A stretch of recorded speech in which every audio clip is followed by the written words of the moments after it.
Gloria a Dios. Toma asiento. ¿Está preparado para la palabra? Amén. Entonces, bienvenidos a un nuevo encuentro con la palabra de Dios. ¿Están receptivos sus oídos, su corazón, su mente, sus ojitos, todo su ser? Bien, ¿está conectado con el culto, con la reunión? Mira al que está al lado tuyo y dile: ahora viene el plato fuerte. Ahora viene la comida. Esta es una comida especial porque Jesús dijo: no solo de pan vivirá el hombre, sino de toda palabra que sale de la boca de Dios. Y en esta mañana vamos a ir a una historia bíblica. Una historia bíblica que se encuentra en el capítulo 37 del libro de Génesis y tiene que ver con la historia de un muchacho llamado José. Un muchacho de unos 17 años llamado José, que vivía con su familia. Vamos a orar por esta palabra. Sí, Padre, te pedimos que tu palabra nos hable, nos bendiga.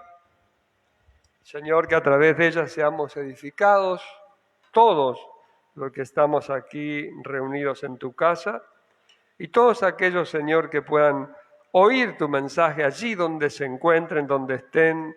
Señor, que tu palabra haga aquello para lo cual ha sido enviada, y Espíritu Santo, ayúdanos y guíanos a toda justicia y a toda verdad.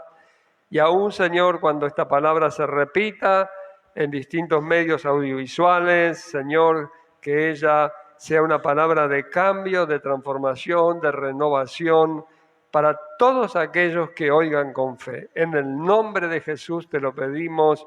Amén y amén. Gloria a Dios. Denle un buen aplauso al Señor que le ha traído a este lugar. Bendecimos a aquellos que están a través de las redes. Y ahora sí, vamos a leer la palabra de Dios, la Biblia. Capítulo 37 de Génesis, versos 1 al 11. Habitó Jacob en la tierra donde había morado su padre, en la tierra de Canaán. Esta es la historia de Jacob. José, siendo de edad de 17 años, apacentaba las ovejas con sus hermanos, y el joven estaba con los hijos de Bilba y con los hijos de Silpa, mujeres de su padre, e informaba José a su padre la mala fama de ellos. Era un poco alcahuete, ¿sí o no? Bueno, le contaba los defectos de sus hermanos. Seguimos avanzando. Y amaba Israel a José más que a todos sus hijos, porque lo había tenido en su vejez, y le hizo una túnica de diversos colores. Viendo esto sus hermanos, que su padre lo amaba más que a todos sus hermanos, le aborrecían y no podían hablarle pacíficamente. Acá vemos un error del padre, la preferencia por su hijo. Uno puede tener preferencia por uno de sus hijos o de sus hijas, eso no estaría mal, siempre y cuando esa preferencia es secreta. Acá la hizo bien visible. La túnica de colores marcó la diferencia. Imagínense si nosotros estamos todos acá adentro en la iglesia, todos vestidos de gris, todos de gris clarito, por poner un color. Y ahí entra nuestro hermano Oscar Maciel, que está en la portería, entra con un poncho con los colores del arco iris. Y se sienta acá en la primera fila. ¿Qué le va a parecer a usted? Todos de gris y este tiene colores. Es como todos tenemos televisión blanco y negro y este tiene una televisión en colores. Cuando yo digo televisión blanco y negro, algunos no saben ni de lo que hablo. Pero había televisión blanco y negro. Entonces, esta túnica de colores era como la gota que rebalsó el vaso. ¿Vamos bien hasta ahí? No haga acepción de sus hijos. Si ama a alguno más que a otro, no lo demuestre. Es porque le puede hacer daño a los dos o a todos. Acá los otros 11 estaban afectados. Bien, verso 5 en adelante. Y soñó José un sueño y lo contó a sus hermanos, y ellos llegaron a aborrecerle más todavía. Y él les dijo: oíd ahora este sueño que he soñado. He aquí que atábamos manojos en medio del campo, y he aquí que mi manojo se levantaba y estaba derecho, y vuestros manojos estaban alrededor y se inclinaban al mío. Mire qué sueño que tuvo este muchacho. Le respondieron sus hermanos: ¿reinarás tú sobre nosotros o señorarás sobre nosotros? Y le aborrecieron aún más a causa de sus sueños y de sus palabras. Acá tenemos otra enseñanza. No hables tanto. ¿Escuchaste? No hables tanto. Aprende a callarte. Si Dios te revela algo, si Dios te muestra algo, tenés que tener la suficiente sabiduría de que no toda la gente va a celebrar lo bueno que Dios va a hacer en tu vida. Hay gente que te va a tener bronca, envidia y celos. ¿Estamos de acuerdo? No hable con cualquiera. Usted tiene que hablar con alguien que va a ser receptivo. Si sabe, usted sabe a quién, pero eche a hablar por hablar. Mire, él habló y ¿qué? Echó más leña al fuego, ¿sí o no?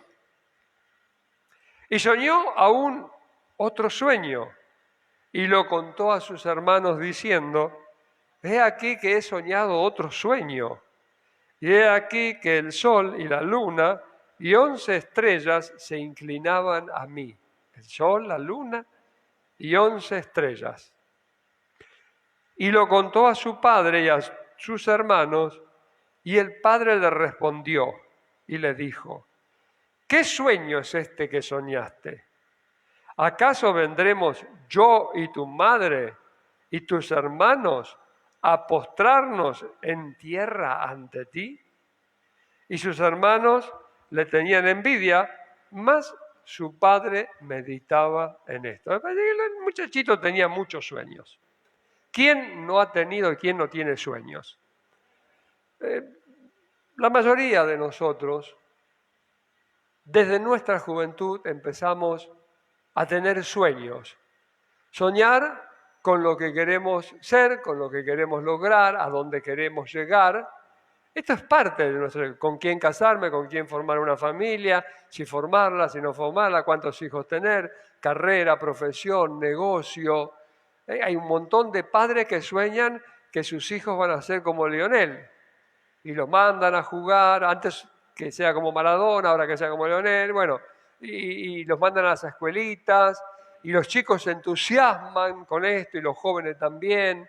Y después está el tema de las redes sociales, de los influencers y de los juegos, ¿no? Los juegos en línea y quiero ser profesional y los autos de carrera y hay un montón de sueños que la gente tiene, pero mayormente los sueños tienen que ver con un deseo de estar bien económicamente, ¿no? De poder realizarse, ¿sí o no? Así que ahí tenemos a alguien que tenía sueños y que anhelaba el cumplimiento de sus sueños. Pero bueno, esto causó cierto malestar en la familia, ¿sí o no? Cierta reprensión de su padre, aunque su padre meditaba. Así que la vida de José transcurría con una familia bastante disfuncional, porque un papá que hace preferencias, ¿no? Con sus hijos, que lo demuestra, una enemistad hacia él de sus hermanos, eso tampoco es lindo, pero José vivía tranquilo, hacía su parte, hasta que un día sucede algo que José sinceramente no esperaba, ni su padre ni nadie. José es enviado por su padre al campo a ver cómo va la cosa con sus hermanos. ¿Se acuerdan que él informaba, decía todo lo que hacían? Dice: anda a ver cómo andan tus hermanos, anda a ver qué están haciendo y contame. Y ellos están en el campo trabajando y de repente ven a lo lejos una túnica de colores viniendo hacia ellos. Ahí está, José, el soñador. Viene a vigilarnos, viene a esto. Y confabularon y conspiraron contra él para matarlo. Mire el odio hasta dónde los llevó, que lo querían matar. Así que lo próximo que hace cuando José llega, le dan un par de golpes y lo tiran adentro de un pozo. y siguen con su trabajo. La idea era matarlo, pero después uno de sus hermanos intercede. Obviamente era muy complicado tirarlo al pozo, sacarlo del pozo como si no pasó nada y dejarlo que vuelva a la casa. Papá, mis hermanos me pegaron y me tiraron entre un pozo, me querían matar. No había vuelta atrás. ¿Cuál fue entonces? ¿Cómo resolvían esto? Y este hermano dice, no, ¿cómo lo vamos a matar? En nuestra sangre, en nuestro hermano. Así que vendámoslo. Vamos a leer ahora verso número 28 del capítulo 37. Y cuando pasaban los madianitas mercaderes, sacaron ellos a José de la cisterna y le trajeron arriba y le vendieron a los ismaelitas por 20 piezas de plata y llevaron a José a Egipto. Así resolvieron la situación. Lo vendieron por 20 piezas de plata. Lo negociaron. Y los madianitas obviamente lo compraron para poder venderlo a un mayor precio en Egipto. Ahora, José no podía hacer nada para defenderse. José podía decir a los madianitas, pero esos son mis hermanos, me quieren vender. No le hagan caso, este muchacho está medio loco. Lo estamos vendiendo, queremos deshacernos de este esclavo porque es medio loco. ¿No? Sale con esta... dame la plata y llévatelo. Así que ahora tenemos al soñador, al que tenía grandes expectativas para su futuro, en un pozo, ¿sí o no?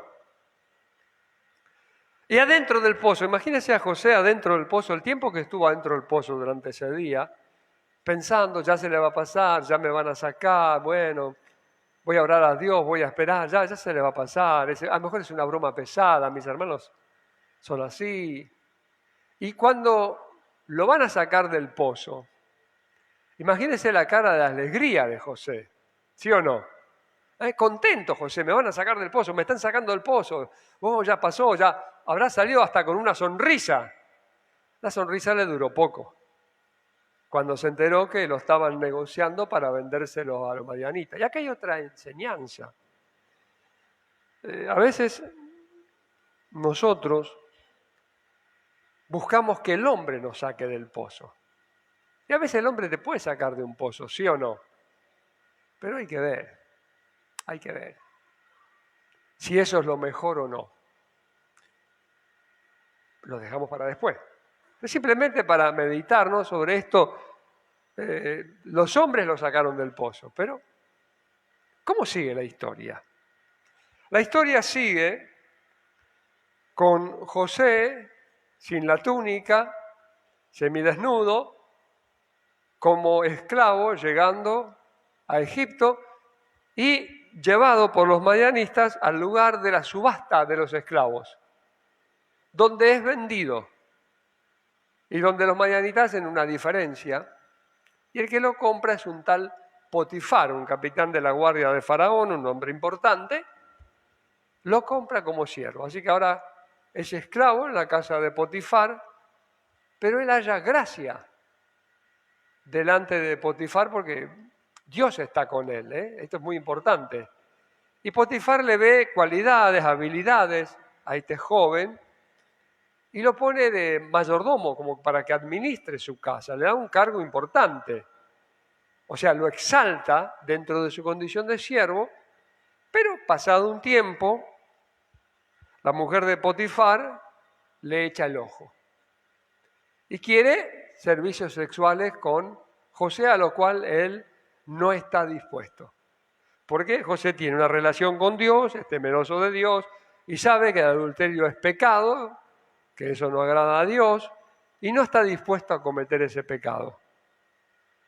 Lo podía haber hecho, la pasaría mejor. Transgredir un poco, negociar un poco y lograr seguir pasándola bien en la casa de Potifar. Pero él se niega. La mujer despechada, usted sabe que una mujer despechada es brava, ¿sí o no? Así que empieza a los gritos, me quiso violar, trajeron a este hebreo, es un degenerado. Conclusión, el pobre José vuelve a la cárcel.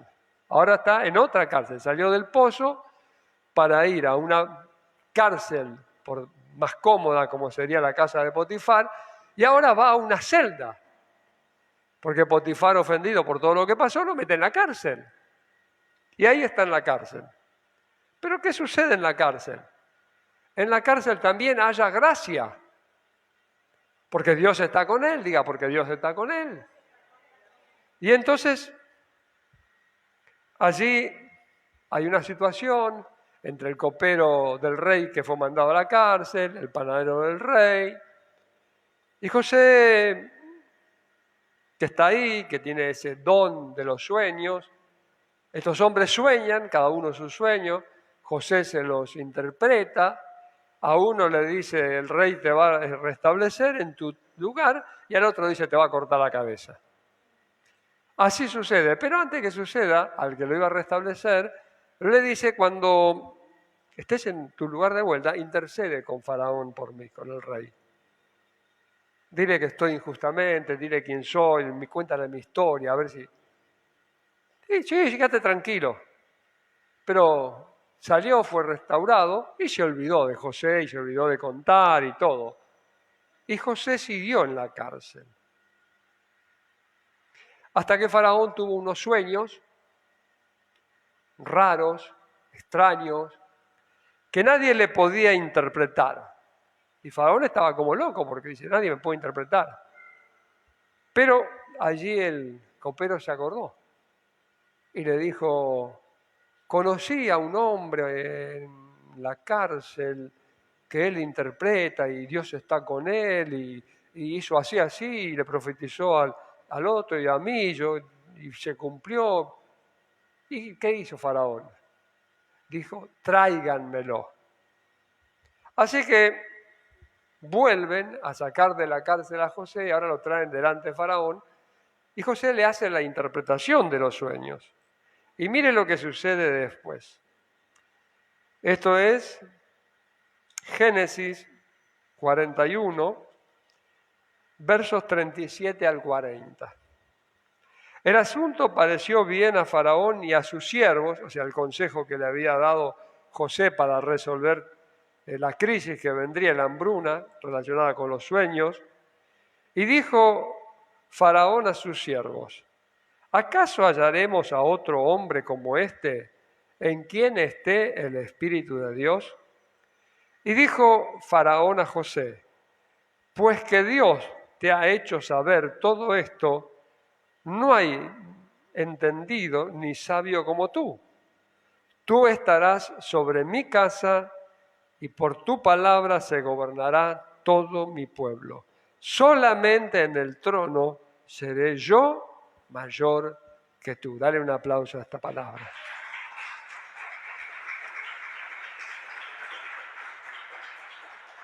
Así que José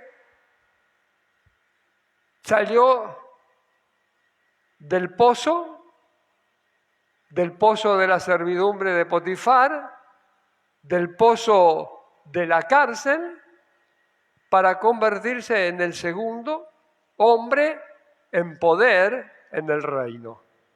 13 años transcurrieron aproximadamente desde que sus hermanos lo tiraron al pozo. ¿Cuál fue el secreto de José?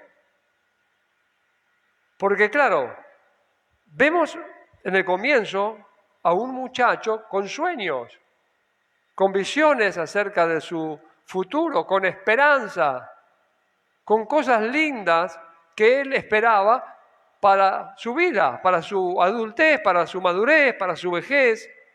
Pero todo eso se trunca porque un día cae en un pozo. Cae porque lo tiran adentro de un pozo. Y la mayoría de nosotros hemos sido tirados adentro de un pozo.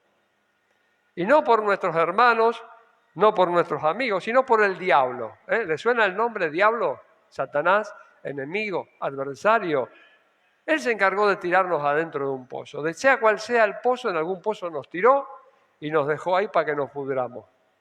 Y la mayoría de nosotros hemos venido con sueños, con esperanzas en la vida, hasta que caímos en el pozo, como José.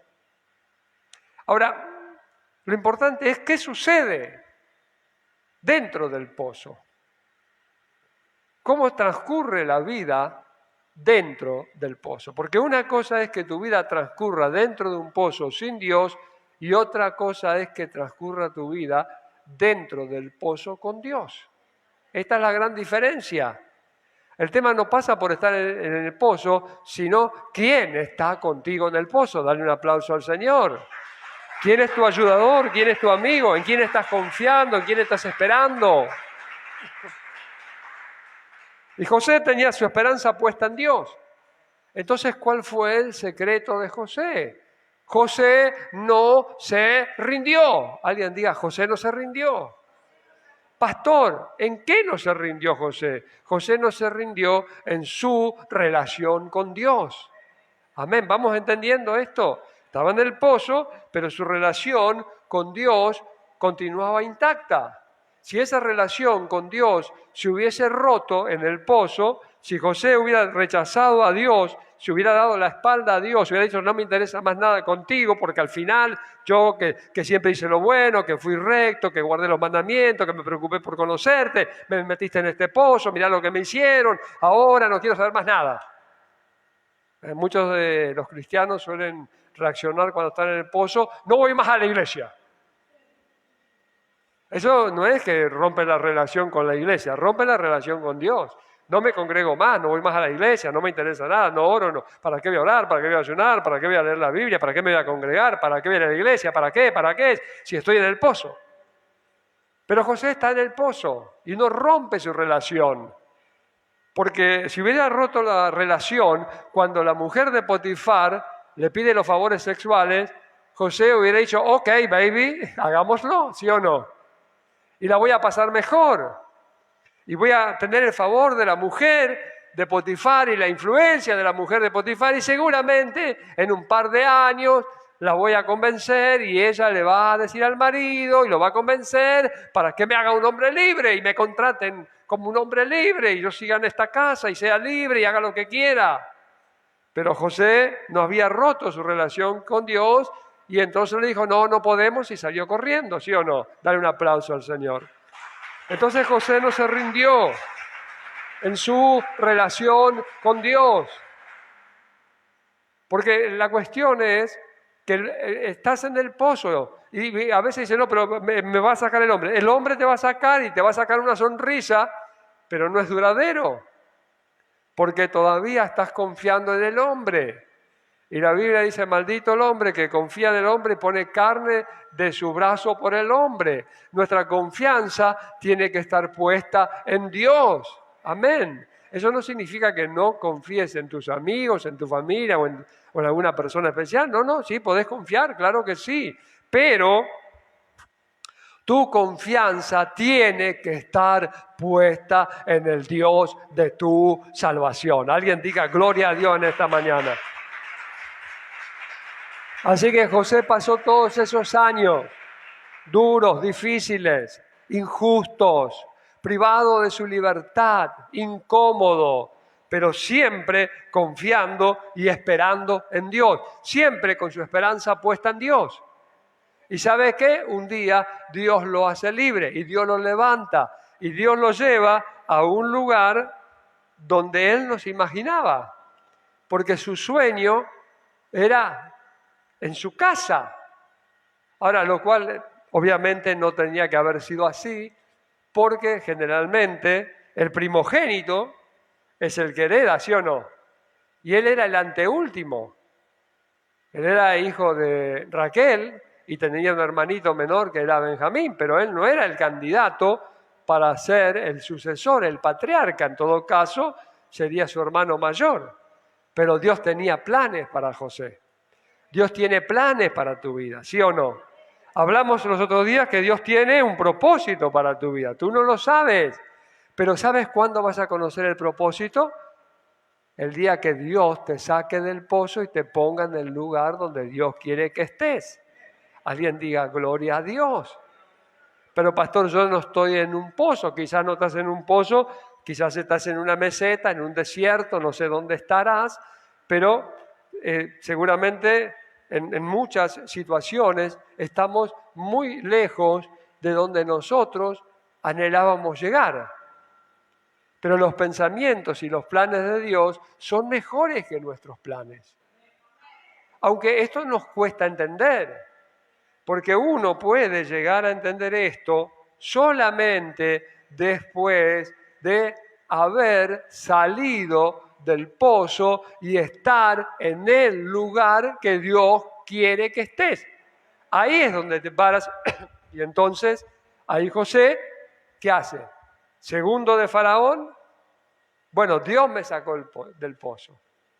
Pero había visiones, sueños que él tuvo, el sueño de sus hermanos inclinándose hacia él. Eso no se había cumplido. Ese fue un sueño.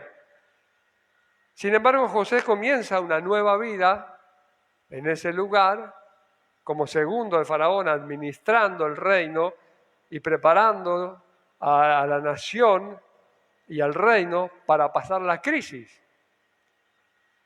Y en medio de esta crisis, José está reinando como segundo de Faraón, administrando todo. Faraón está tranquilo en el palacio, dejó todo en manos de José, y aparecen unos hebreos queriendo comprar grano, alimento. Y esos hebreos eran sus hermanos, parte de sus hermanos que que Jacob había enviado, pero no había enviado a Benjamín, el más chiquitito, porque era hijo de Raquel. ¿Se acuerdan Raquel y Lea? Raquelita era la amada, Lea fue la que le encajaron, Raquelita era estéril, Lea le dio hijos de entrada, hubo guerra entre hermanas, entre esposas, concubinas, toda una lucha, pero después nacieron José y Benjamín, así que ahí estaban esos hermanos. La cuestión, y resumiendo la historia, hasta que José se da a conocer a sus hermanos, y sus hermanos cuando se da a conocer, claro, porque ¿qué se iban a imaginar que su hermano, ese muchachito de 17 al hombre de 30 y tantos largos, que estaba allí en Egipto, ya tenía más de 37 años porque habían pasado los 7 años buenos y él tenía 30, así que 38 años o más, 20 y pico de años cambia la fisonomía de una persona, aparte con vestimentas de egipcio, con corte de pelo egipcio y todo lo que los egipcios, porque estaba vestido como un egipcio, no como un hebreo. ¿Qué iban a pensar que era su hermano? Pero él se da a conocer, yo soy José, vuestro hermano, que fui vendido por ustedes a Egipto. ¡Wow! La sorpresa. Decía, ahora nos degolla, se va a vengar. Pero mire, ahora, en Génesis capítulo 50 y verso 20.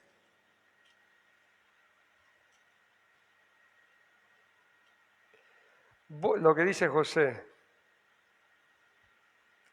Vosotros pensasteis mal contra mí, mas Dios lo encaminó a bien, para hacer lo que vemos hoy, para mantener en vida a mucho pueblo. Dale un aplauso a esta palabra.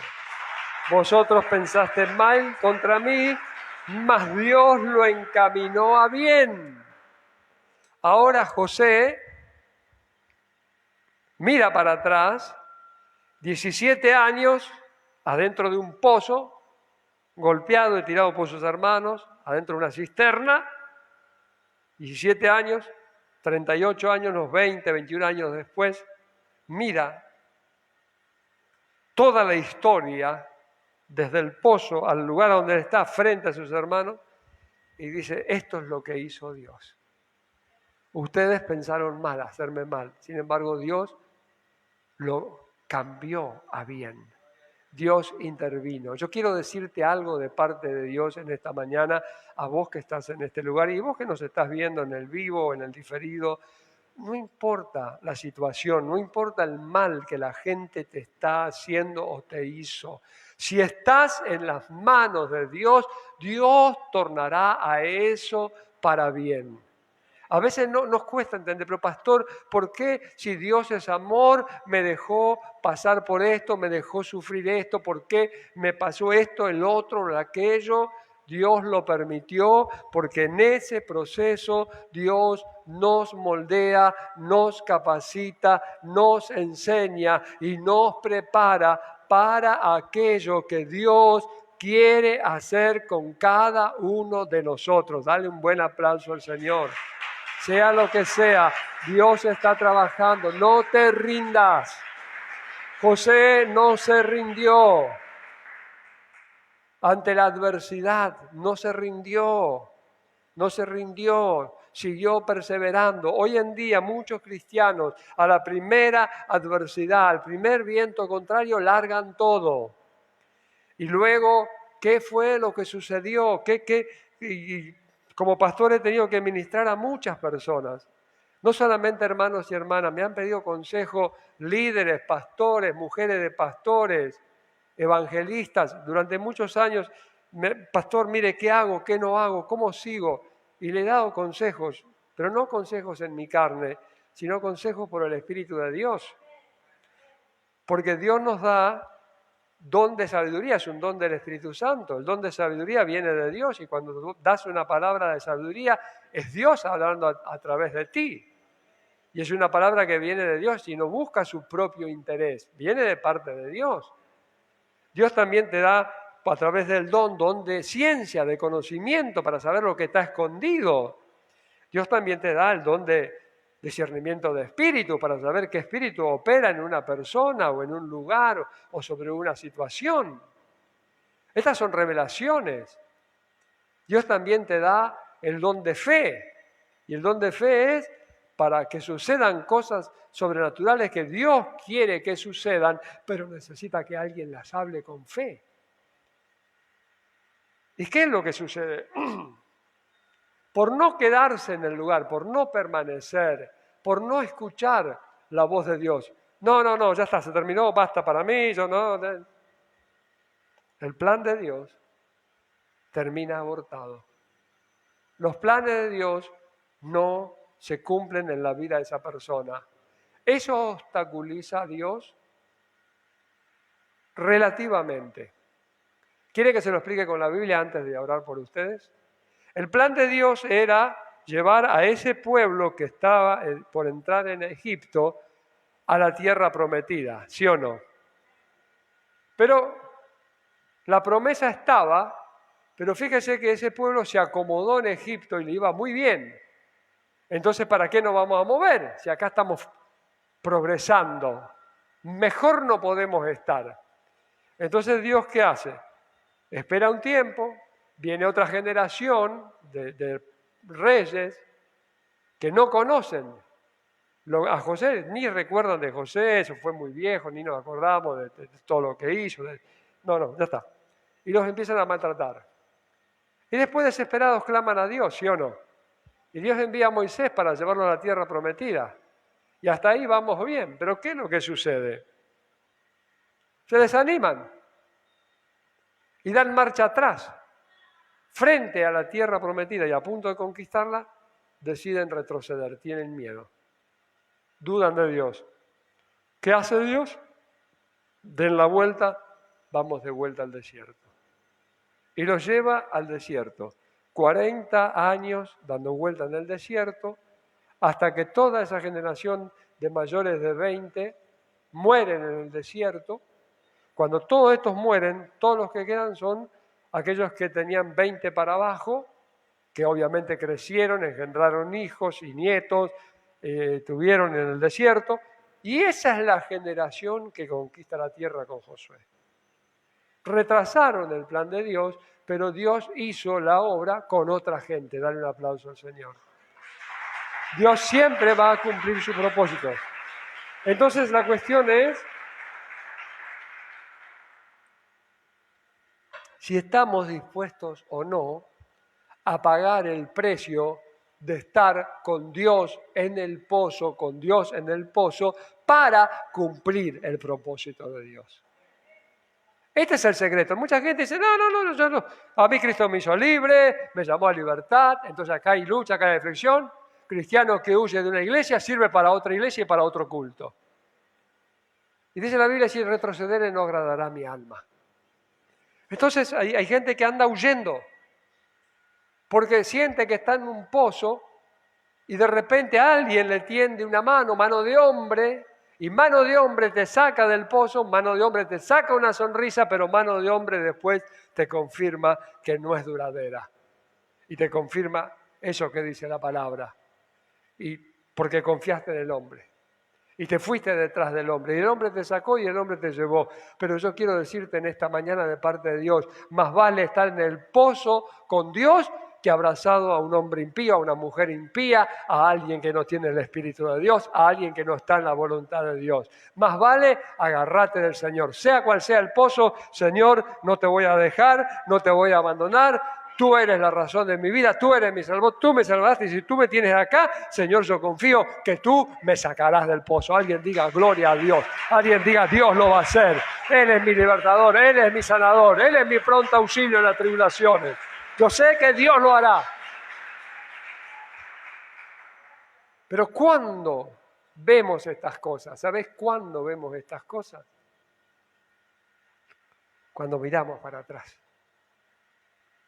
Y hace unos cuantos años me paré y miré para atrás y recordé un día, una tarde, allí en Belgrano, 4828, donde hoy está la radio, donde tenía la empresa, donde fabricábamos los cielos rasos y donde tenía mi profesión, mi oficio y mi trabajo, me viene a visitar el pastor de mi iglesia con su copastor. Los recibo, los invito a pasar a la oficina, los hago sentar. Ellos vienen para hablar conmigo. Yo no sabía de qué. Estaba contento, me vinieron a visitar y me dijeron, venimos a pedirle a que renuncie a las asambleas de Dios para que no tengamos que echarle. ¡Ay, qué lindo! Estaba fría y tenía cubito. Porque si Dios le llamó, bueno, haga su ministerio, me dijeron. Le dije, bueno, pero mi esposa y mis hijos, ellos quieren congregarse. No.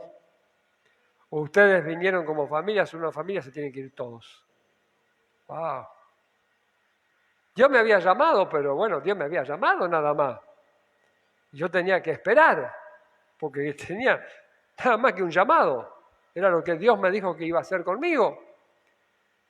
Ya había confirmación de eso. Por un pastor, por un profeta que vino a nuestra iglesia donde congregábamos, me dio la palabra. Pero no había planes de iglesia. No estaba capacitado. Tenía que estudiar, capacitarme, ir al seminario. Era cuestión de años. Y me tuve que ir de la iglesia. Y me fui, ¿qué iba a hacer? Y mi esposa llorando. Y hasta ahí decía, no, en realidad el pastor no dijo eso. ¿Vos querés que yo me vaya con vos? No, le digo. No vayas porque te van a hacer, porque lo peor que podés hacer es ir y que te cierren la puerta en la cara, ¿sí o no? Usted no puede entrar, imagínate, usted no puede entrar. ¿Por qué? Porque usted es la esposa de Miguel Cetina. Tiene prohibida la entrada con sus hijos. Pasaron los años. Y un día me encuentro con el que era mi pastor en la radio. Porque un anexo de la iglesia donde yo congregaba las asambleas tenía programa en nuestra radio. Hacían programa los muchachos del anexo de Wilde. Invitaron al pastor. El pastor vino. Y justo, yo no sé por qué, porque nunca voy a las 2 de la tarde, 3 de la tarde, fui ese día y me lo crucé, me encontré. Él me miró y ensayó una disculpa, yo sé que fue sincera, y me dijo, hermano, nosotros nos equivocamos con usted. Claro, porque reconoció el fruto. Pero Dios me había sacado de ese lugar. Yo podía haber crecido en las asambleas de Dios, pero Dios me sacó. Cuando uno mira para atrás, Uno ve eso como que lo tiraron adentro de un pozo, ¿sí o no? Pero uno mira y uno ve todo lo que sucedió después y cómo sucedió, y todavía no sabemos lo que viene, pero uno puede ver que Dios tenía planes. Pero ¿qué hubiera pasado si en ese momento con mi esposa hubiera dicho, si esto es así, ¿dónde está el amor? No hay amor, que esto, que lo otro, no vamos más a la iglesia, volvámonos al mundo, tenemos Dios en nuestro corazón, nos quedamos en casa y se acabó. Pues sabes una cosa, tu pastor no se rindió, siguió avanzando. Y si no te rindes, si no cortas tu relación con Dios, si no renuncias a Dios, a Cristo, al Evangelio, si te mantienes firme aún en el pozo de la desesperación, Dios te va a sacar y Dios te va a levantar. Dale un buen aplauso al Señor, ponete de pie y vamos a orar, iglesia, porque hay poder en el nombre de Jesucristo. Y Él es nuestro libertador.